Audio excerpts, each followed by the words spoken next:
టీటానికి స్వాగతం.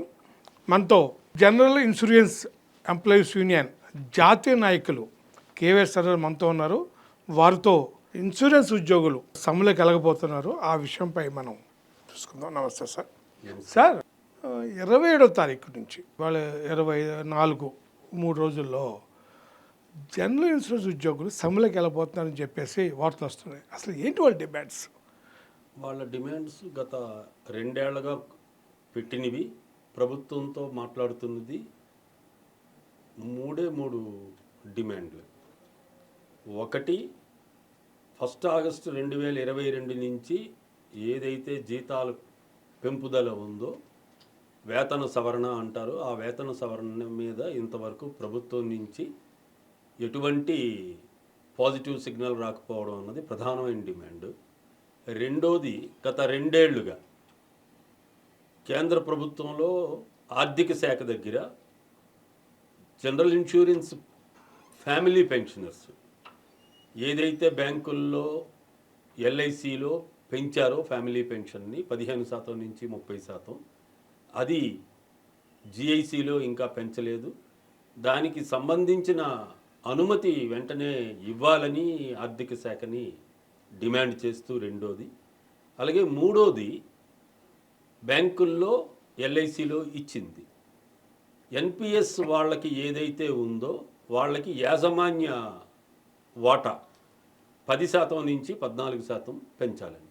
ఈ 3 ప్రధానమైన డిమాండ్లతో వాళ్ళు 27వ తారీఖు జాతీయ సమ్మె అన్ని సంఘాలు కలిపి చేస్తున్నారు. ఇది కాకుండా ప్రభుత్వ విధానం ఏదైతే బడ్జెట్ సందర్భంగా ఇన్సూరెన్స్ రంగంలో విదేశీ పెట్టుబడిని ప్రస్తుతం ఉన్న 74% నుంచి 100%కి పెంచుతామని ప్రపోజల్ పెట్టారు. దాన్ని వ్యతిరేకిస్తూ అది వద్దు, దానివల్ల భారతదేశంలో ప్రజల పొదుపుకి, ప్రజల బీమాకి అది ఇబ్బందులు జరుగుతుంది కాబట్టి ఆ 74 నుంచి 100% విదేశీ కంపెనీలకి వాటాని పెంచడం అన్నది వ్యతిరేకిస్తూ ఈ డిమాండ్లతో రేపు 27 మార్చి నాడు దేశవ్యాప్తంగా national insurance, oriental insurance, United India insurance, new India insurance అని 4 జనరల్ ఇన్సూరెన్స్ కంపెనీలతో పాటు జిఐసి ఆఫ్ ఇండియా, దాన్నే మనం రీఇన్సూరెన్స్ కంపెనీ అంటాం, ఇందులో ఉన్న అన్ని రకాల ఉద్యోగులు ఒకరోజు సమ్మెలో పాల్గొనబోతున్నారు. అంటే సార్, ఇప్పటికే భారతదేశ ఆర్థిక వ్యవస్థ చాలా ఇబ్బందికర పరిస్థితుల్లో ఉంది. జీడిపి రేట్ తక్కువ డౌన్లో ఉంది, రూపాయి విలువ డౌన్ఫాల్లో ఉంది.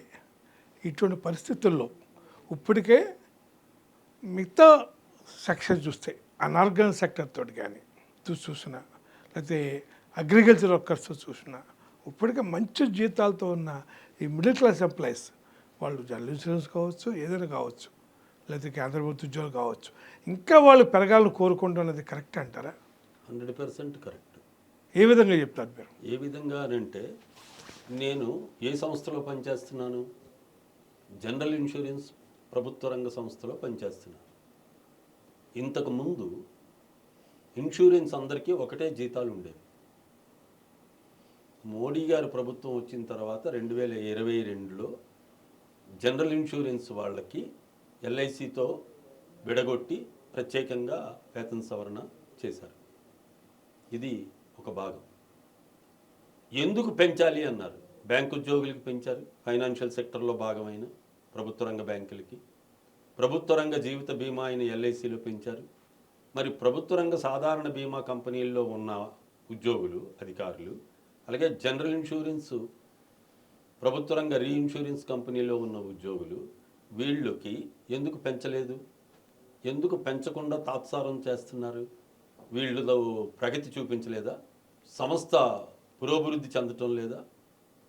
సంస్థ ఉద్యోగులు కస్టమర్లకి మెరుగైన సేవలు అందించడం లేదా? దానికి ఉదాహరణ చెప్తా మీకు. 4 కంపెనీలు ఇప్పుడు 2024-25 ఆర్థిక సంవత్సరం 11 నెలలు ముగిసాయి. 12వ నెల కూడా మరొక 5-6 రోజుల్లో ముగుస్తుంది. 5-6 రోజుల్లో ముగుస్తుంది. 2024-25 ఆర్థిక సంవత్సరంలో 4 ప్రభుత్వ రంగ సాధారణ బీమా కంపెనీలు, నేను ఇందాక చెప్పిన national oriental, United India, new India 6% గ్రోత్తో 7,085 కోట్ల రూపాయల వ్యాపారం ఫిబ్రవరి నాటికి, అంటే 11 నెలల నాటికే 6% గ్రోత్తో చేసింది.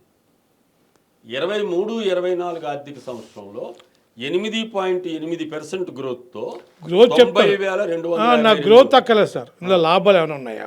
ఒక్క నిమిషం, మీకు అదే చెప్తున్నా. గ్రోత్ పెరగవచ్చు, నష్టాలు పెరగవచ్చు కదా, లాభాలు నష్టాల్లో పెరుగుతున్నాయని మీరు చెప్తున్నారు. అంటలేదు నేను. మీరు గ్రోత్ గురించి మాట్లాడుతున్నారు, ప్రాఫిట్స్ గురించి మాట్లాడట్లేదు. ప్రాఫిట్స్ గురించి కూడా మీకు చెప్తున్నాను.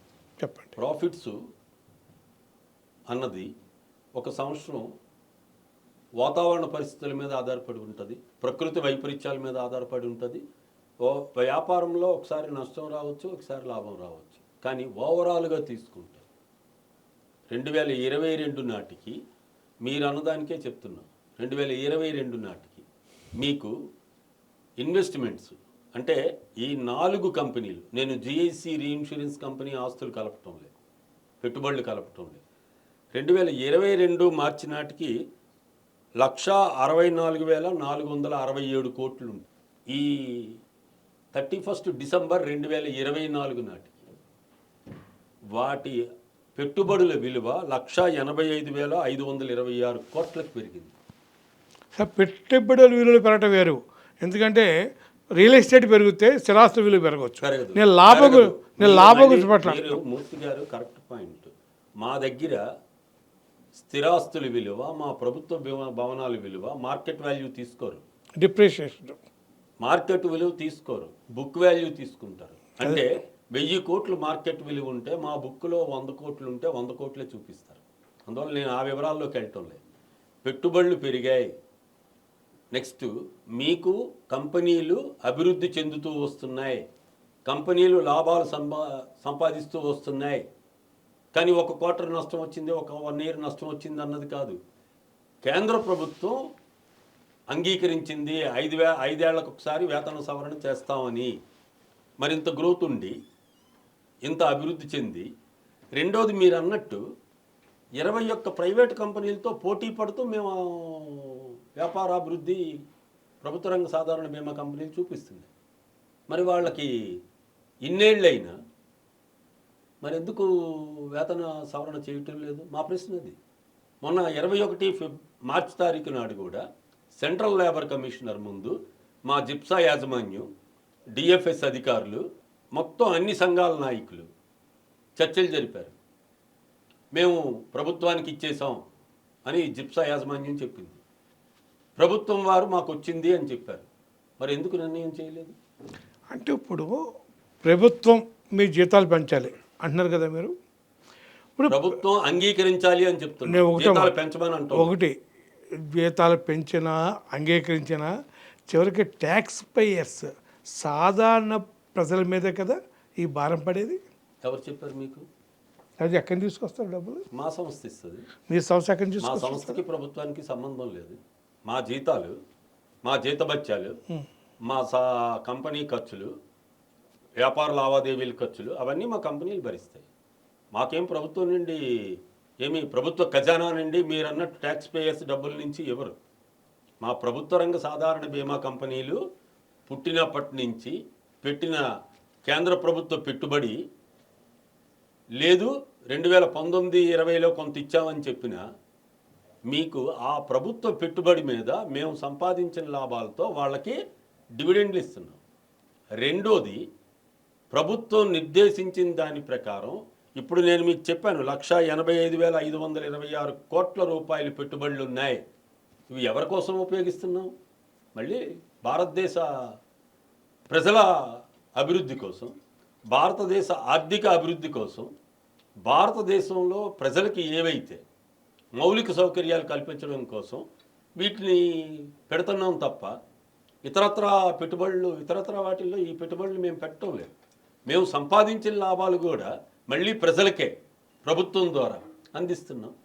ఇది కాక మేము ప్రజలు ఇబ్బందుల్లో ఉంటే, ప్రజలకి నష్టం జరిగితే, ప్రైవేటు కంపెనీల్లా కాకుండా ప్రభుత్వ రంగ సాధారణ బీమా కంపెనీలు ఆ క్లెయిముల్ని పరిష్కరిస్తున్నాయి.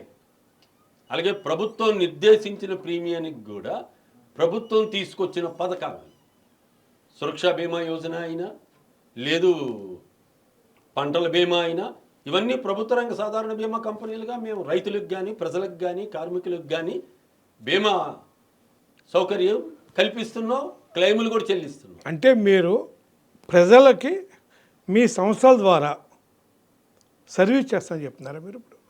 ఎస్, మేము సంపాదించిన లాభాలు మా జేబుల్లోకి వెళ్ళవు. మేము సంపాదించిన లాభాలు మా సంస్థ వేరే సంస్థలు పెట్టడానికి వెళ్ళవు. అవి ప్రజల కోసం ప్రభుత్వం ద్వారా ఖర్చు చేస్తాం. ప్రభుత్వాన్ని, అందుకే ప్రభుత్వ రంగానికి ఎవరు యజమానులు అని అంటే ప్రజలని చెప్తున్నారు. ప్రభుత్వ రంగానికి యజమానులు ఎవరు అని అంటే ఇక్కడ మాట ప్రభుత్వ రంగానికి యజమానులు ప్రజలే అన్నారు. అప్పుడు జీతాలు పెరిగితే ప్రజల మీద భారం పడదు, యజమాని మీద పడదు. ఎందుకు పడదంటే మేము వ్యాపారం చేస్తున్నాం. మేము దానికి ఉదాహరణ చెప్తాం. దేశవ్యాప్తంగా 1 జనవరి 2025 నాటికి మేము ఎన్ని కార్యాలయాలు కలిసి ఉన్నాయో తెలుసా మీకు? 4971 ఆఫీసుల ద్వారా ప్రజలకి వాళ్ళు ఉన్న దగ్గర మేము సాధారణ బీమాని అందిస్తున్నాం. అదే కాదు, ఇక్కడ కీలకమైన పాయింట్, ఉద్యోగులు ఎంత కష్టంతో పనిచేస్తున్నారు, అధికారులు ఎంత ఇబ్బందులున్నా సంస్థ పురోభివృద్ధికి పనిచేస్తున్నారు అన్న దానికి నేను మీకు ఇంకో ఉదాహరణ చెప్తా. 2022 మార్చి నాటికి మీకు 44,517 మంది ఉద్యోగులు ఉంటే, శాశ్వత ఉద్యోగులు 44,517 మంది ఈ 4 కంపెనీల్లో ఉంటే, మొన్న డిసెంబర్ 31 నాటికి ఎంతకయ్యారో తెలుసా? 34,067 మంది. 14,000 అంటే 10,450 మంది తగ్గారు. అయినా మా వ్యాపారం పెరిగింది, మా పాలసీలు పెరిగాయి, మా క్లెయిములు పెరిగాయి. ఈ పెరిగిన వాటినన్నిటినీ పని ఒత్తిడి ఉన్నా మేము మా ఉద్యోగులు నిర్వహిస్తున్నారు.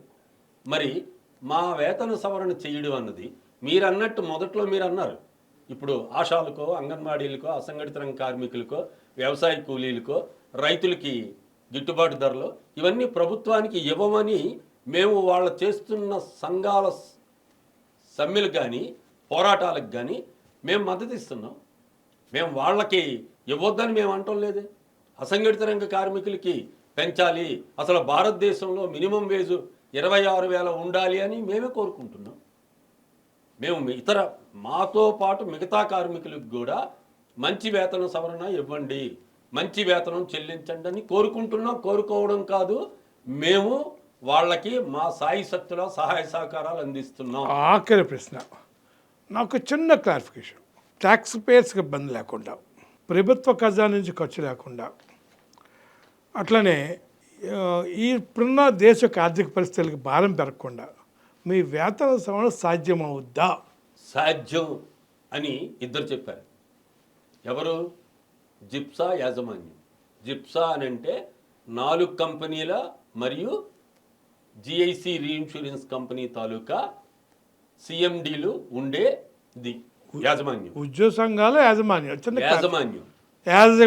యాజమాన్యాన్ని మీరు జిప్సా అని అంటారు. ఆ జిప్సా ఆల్రెడీ గవర్నమెంట్కి రాసింది. మొన్న రాశారు. 11 మార్చి నాడు లెటర్ రాశారు. మేము ఇవ్వగలం, ఎల్ఐసితో సమానంగా మా జనరల్ ఇన్సూరెన్స్ ఉద్యోగులకు జీతాలు ఇవ్వండి, వీళ్ళ జీతాలు పెంచండి, 30% ఫ్యామిలీ పెన్షన్ ఇవ్వండి, 14% ఎంప్లాయర్ కాంట్రిబ్యూషన్గా ఇవ్వండి అని ప్రభుత్వానికి లేఖ రాశారు. ఎవరు? డిఎఫ్ఎస్కి. వీళ్ళ బాధ ఏంటి? ఇంక మరి అది మీరు అడగాలి. ప్రభుత్వం బాధ ఏంటి? మీ ద్వారా మేము కోరుకుంటుంది ప్రజల్ని కానీ, మీడియాని కానీ, ఇతర కార్మిక సంఘాలను కానీ కోరుకుంటుంది, ప్రభుత్వ ఖజానా నుండి ఇవ్వవలసిన అవసరం లేని మాలాంటి సంస్థలకి కేవలం అనుమతి ఇవ్వడానికి కేంద్ర ప్రభుత్వం ఎందుకు తాత్సారం చేస్తుంది? మీకు ఇంకో కీలకమైన విషయం ఇంకోటి చెప్తా. అది కావాలి. 13